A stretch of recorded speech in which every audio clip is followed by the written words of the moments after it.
Hello everyone, welcome to the AdCup Show. Today we are staring down a financial black hole, the US national debt, which is clocking in at an astronomical $36.2 trillion as of April 2025. This thing is now growing at a relentless $4.9 billion a day, and it's got people asking big question. Is this the beginning of the end for the American empire? Could the dollar collapse under this weight? Could we witness a civil war or revolution if it all unravels? Or can the US still claw its way out? In this video, we will break down how fast this debt is piling up, why it is going out of control, what solutions might save the US, and what happens if the whole system crashes. So without wasting time, let's get started. Let's kick off with the cold, hard numbers because they are mind-blowing and everybody should not just know but also understand these numbers. As of April 1, 2025, the US national debt stands at $36.2 trillion. That's every dollar the federal government owes, from treasury bonds to IOUs for Social Security. Back in 2015, it was $18 trillion. That means in just 10 years, it has more than doubled. Zooming closer, from March 2024 to March 2025, it jumped by $1.78 trillion.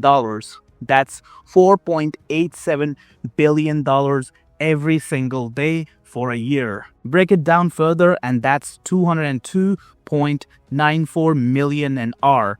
$3.38 million a minute and $56,372 a second.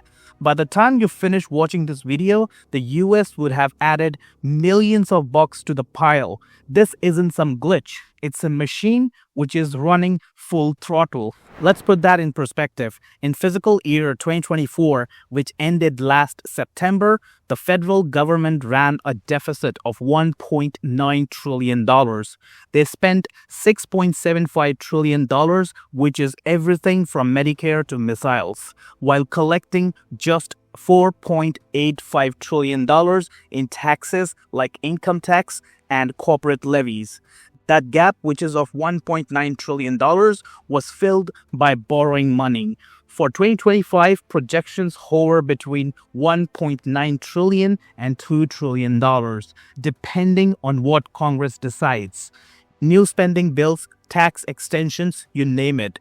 At this pace of $4.9 billion a day, the US is on track to hit $37 trillion by late July 2025, which is roughly 200 days from now. That's another $1 trillion in less than 7 months. And the Congressional Budget Office, or CBO, forecasts $50 trillion by 2034 if nothing changes. A growth rate compounding at 9 to 10% annually over the past 5 years. That's not just fast, it's exponential. You might have seen wild claims on X, like late 2024, when someone posted that the debt spiked $500 billion in just 18 days or 3 weeks. Well, that's true. It happens during crunch times like debt ceiling fights or big spending rollouts.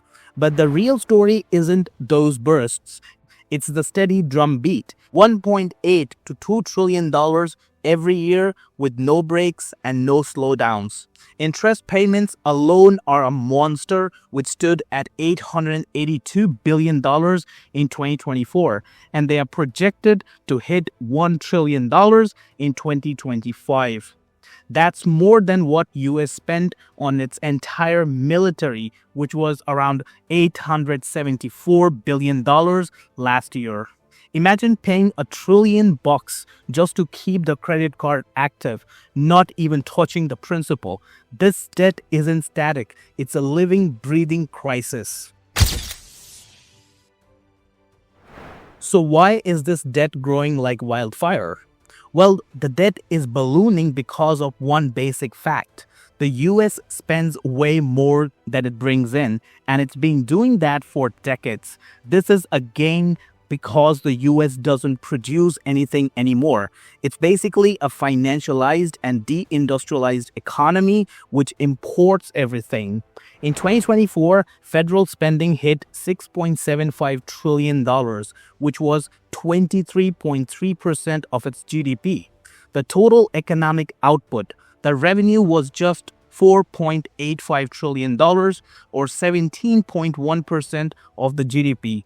So this creates a deficit of $1.9 trillion, which gets borrowed. But this isn't a fluke. It's a structural built into how the government works. Now let's break down the culprits step by step. First up, mandatory spending, which is the gorilla in the room, eating up two-thirds of the budget, $4.4 trillion in 2024. This isn't stuff Congress votes on yearly. It's automatic. It comes naturally to the budget, and as of now, there is no way to cut this down. Social Security paid out $1.5 trillion last year, that is 2024. Retirement checks for millions, which in future only gonna increase because of aging society and falling demographics. Medicare costs $1 trillion, covering healthcare for seniors. Medicaid added $600 billion for low-income families. These programs are locked in by law, and modification will require massive mobilization. America is aging fast. By 2025, it'll have more people over the age of 65 than under the age of 18.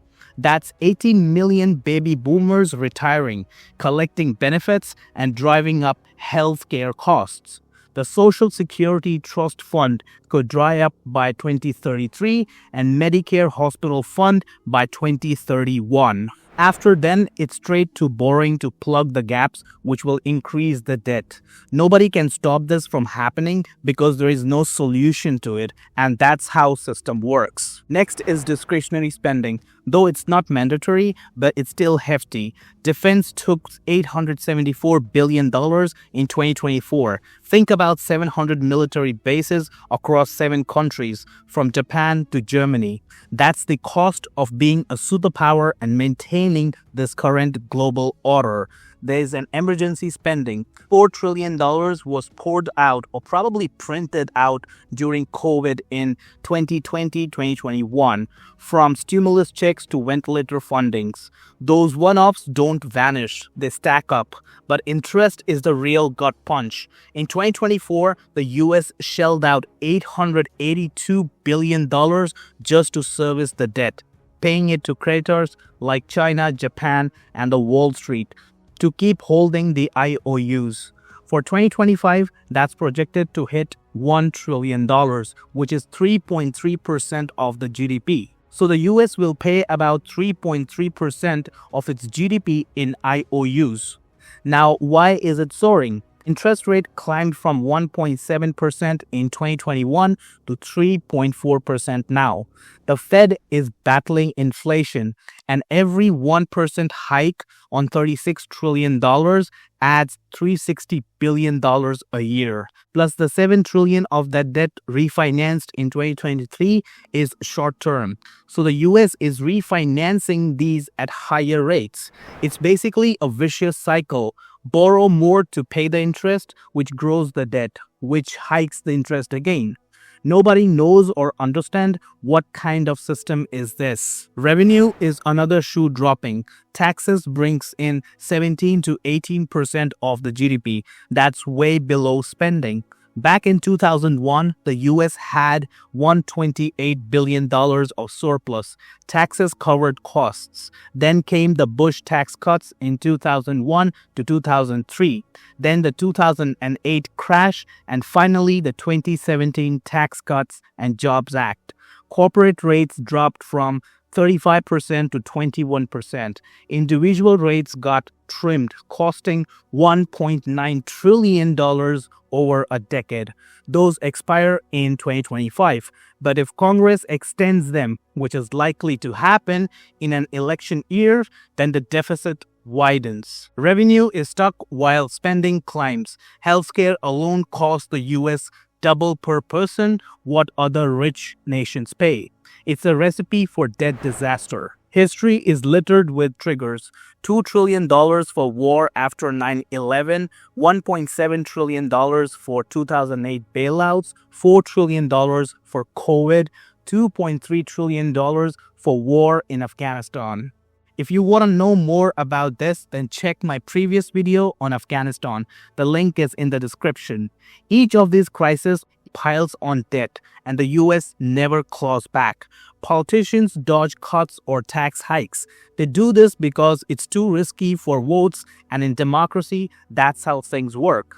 Add an aging population and no fiscal discipline, then you have got a debt machine on autopilot. That isn't a bad luck, that's a bad design. So it's a mess, but the question is, can the US fix it? Is there a real solution to this? Let's look at the toolbox. Option 1, slash spending. That's austerity measures on steroids. Post-World War II, spending crashed from 41% of GDP in 1945 to 14% by 1950. Debt to GDP fell from 106% to 23% by 1974. How did this happen? Well, war ended and budgets tightened. Basically, US came out from the war economy, and coming out from war economy means cooling down of economy. Spending decreases radically. Today, $2 trillion means reducing social security by 50%, which means goodbye to grandma's checks or Medicare. This will leave senior citizens uninsured. Slashing defense is another option. Close half of the military bases, which will weaken the US's global muscle. By the way, Trump wants to reduce the military spending by half, but China is not agreeing to it. Russia showed interest in doing it. Politicians are frightened to take these kind of decisions because voters will riot and elections will tank. However, it's doable, but it's like a political dynamite. Option 2 is hike taxes, boost revenues from 17.1% to 23.3% of GDP. That's an increase of $1.8 trillion. In the 1950s, top income tax rates hit 91%. Millionaires paid. Surplus rolled in. Today, lifting the top rate from 37% to 50% might grab $300 billion yearly. Corporate tax from 21% to 28% adds $200 billion. Toss in a 2% wealth tax on billionaires like Jeff Bezos and Musk, which will be close to $600 billion in total. But here's the rub. It's not that easy to implement. Every 1% tax hike could cut GDP by 0.3%, as per Congressional Budget Office, CBO. Republicans will scream socialism, Democrats haggle over crumbs. Overall, it's a partial fix stalled by gridlock. Option 3 is grow our way out, which is basically old school economics. If the GDP growth beats the debt's interest rate, that is 3.4% now, then debt to GDP shrinks over time. Of course, it's pretty much impossible for a country like US to maintain average growth rate of above 3.4%. Post World War II, growth averaged at 6.9%. Factories boomed and debt faded. Today, the US is at 1.8% and rarely crosses 2%. Now, if somehow the US manages to have 3.5% growth rate with $1 trillion in infrastructure like roads, 5G, or AI breakthroughs, then by 2035, debt to GDP could drop from 122% to 100%. Well, debts also need to come down. But with an aging workforce, that is fewer workers, more retirees, tech race with China, and climate cost caps, achieving such growth figures is close to impossible. Option 4 is get radical. That is adopting radical measures. The Fed could monetize it. It can buy more debt. It already has $5 trillion. Or inflate it away at 5 to 6%. Japan is at 200% debt to GDP with near zero rates. 90% of the debt is domestic owned. The US could try to mimic that. Stretch maturities, or launch a digital dollar.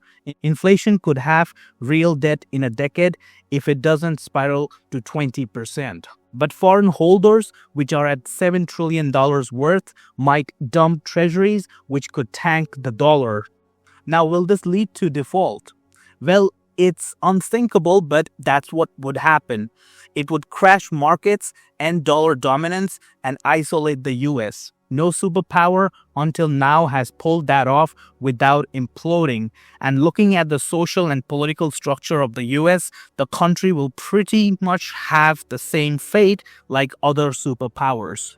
Truth is, a full fix needs a combo. $500 billion in cuts, $500 billion in taxes, 3% growth to cap debt at $40 trillion by 2030. If the US can achieve this, then the debt can be managed, but it still cannot solve the entire problem. By the way, it's easy to throw such numbers and targets, but in reality, it's very difficult to implement and achieve. Now let's widen the lens and talk a bit about history. Can this debt doom and destroy the American empire? Well, the history has got receipts. To understand whether the US's $36.2 trillion debt signals the end of its empire, we need to examine how debt impacted major powers like Britain, Spain, France, and the Ottomans over the last 3 to 4 centuries, and compare their fate to America's current trajectory. The British Empire peaked at 260% debt to GDP after Napoleon in 1815. War bills piled up. The Industrial Revolution and colonial loot with India's spices, Africa's gold has cut it to 30% by 1914. World War II debt of 150% hit hard. By 1950, the Great Britain ceded its superpower status to the US. British sterling also faded away. Then we had Spain, which leaned on New World gold, which was $500 trillion in today's dollars. But even Spain had 7 defaults from 1557 to 1647, which destroyed the Spanish Empire by 1700s. There was no industry to back it. Well, to be fair, the Industrial Revolution happened in 1750s, so it wouldn't be wrong to say that Spanish Empire was a pre-industrial empire. Then comes France. Louis XIV's wars and Napoleon's ambitions pushed debt more than 100% of the GDP. The 1789 revolution torched the monarchy. It was violent, bloody, and created a new economic order. French Revolution happened because system in France fell apart. There were famine, starvation, and scarcity. The Ottomans also hit 50% of revenue on debt by 1875 and then defaulted. Afterwards, Europe carved them up by 1922. By the way, Ottomans failed to innovate and reinvent themselves. They remained in the pre-industrial era. They didn't had much contribution to science and technology. So what sets the US apart? Well, the first thing we need to understand that it's not 16th or 17th or 19th century economics. And all those previous empires were monarchies, not democracies. The dollar is 60% of global reserves. It's a lifeline which no empire had. Britain lost sterling post 1945 and Spain had no fallback. The US debt is 122% of its GDP. It's steep, but Japan is more than 200% and stable. Past empires fell when debt met stagnation or invasion. The US got economic juice, which is tech and energy. Also, democracy gets a pressure distributed equally. In monarchies, the ultimate decision maker as well as policy maker is king, which makes pressure pointed towards one point. Everybody will blame the king if anything goes wrong. But today the world is more connected and probably more organized. Hence, Donald Trump can't be held accountable for all the wrong outcomes. I mean, you cannot blame one person for decades of systematic lags. That isn't the case in monarchy. Also, under democracy, pressure is handled evenly at the lowest levels, which provides cushion and lubricant to the state to maneuver. Now let's talk about the nightmare scenario. Imagine the dollar collapses and the US hegemony fades away. In this case, countries like China, Russia, and BRICS would ditch dollar and trade in other currencies, which is already happening and will only accelerate despite Trump threatening sanctions on BRICS and creditors unload 7 trillion in treasuries. The dollar value drops by 50 to 70%. Import prices doubles, inflation rockets to 15 to 20%. Rates hit 10% as the Fed fails. GDP shrinks 20 to 30%. That means 6 trillion gone. This is a very radical scenario. Now, what all this will lead to? Well, the mainstream belief is that it'll lead to a civil war, but in reality, that's not likely to happen. The 1861 Civil War had clear lines, like slavery and North versus South divide over economics and industrialization.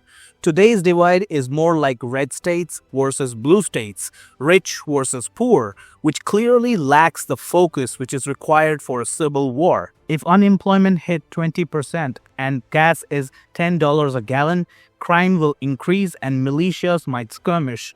Think about Proud Boys versus Antifa, but with no states breaking away. Also, this means that there is no clear objective, like why would Proud Boys and Antifa would fight, what that will lead to, or what the parties will achieve by doing that. Americans are heavily armed, but there is no coordination among the people, and most importantly, military will always side with the government even if some of its part witness mutiny. So what about revolution? Will there be a revolution in the US if dollar collapses or debt goes out of control? Well, the closest example is France. In 1789, France had debt elite failure. If banks collapse and food shelves empty, riots could definitely flare up. However, the US is well oiled. The government has FBI, CIA, and military at its disposal, but by using them directly against our own citizens can lead to anything. It's basically a double-edged sword. However, when system collapses, nothing really works. Even military fails. While all these actions would be taking place on the American streets, meanwhile the Fed might print cash, which could lead to Zimbabwe-styled hyperinflation. Fed might even impose capital controls like how Argentina did in 2001. States like Texas might hoard resources and defy DC. Globally, the US would shrink, which is already happening. Living standards would drop by 30 to 50%, and purchasing power would erode, which won't be good for export economies like China. Aftermath of this crisis would be a humbler US, with less global cop and more local survivor, just like Russia or Britain post 1945. Decline is pretty much inevitable, but the US will continue to exist as one country as long as social cohesion continue to exist. So where is the US right now? $36.2 trillion of debt, $4.9 billion a day. It's a freight train. Solutions are there like cuts, taxes, growth, but politics chokes them. History says the US can fade but might not fall. However, the US is now ethnically diverse country. Dollar's power is the US's ace. A crash would sting, which would lead to unrest, but maybe not war. However, it's not 100% guaranteed. So what's your take? The American empire is on inevitable decline. What scenarios do you think are likely to occur? Drop your thoughts in comments. Hit like, subscribe, and let's keep digging. Catch you next time. Peace out.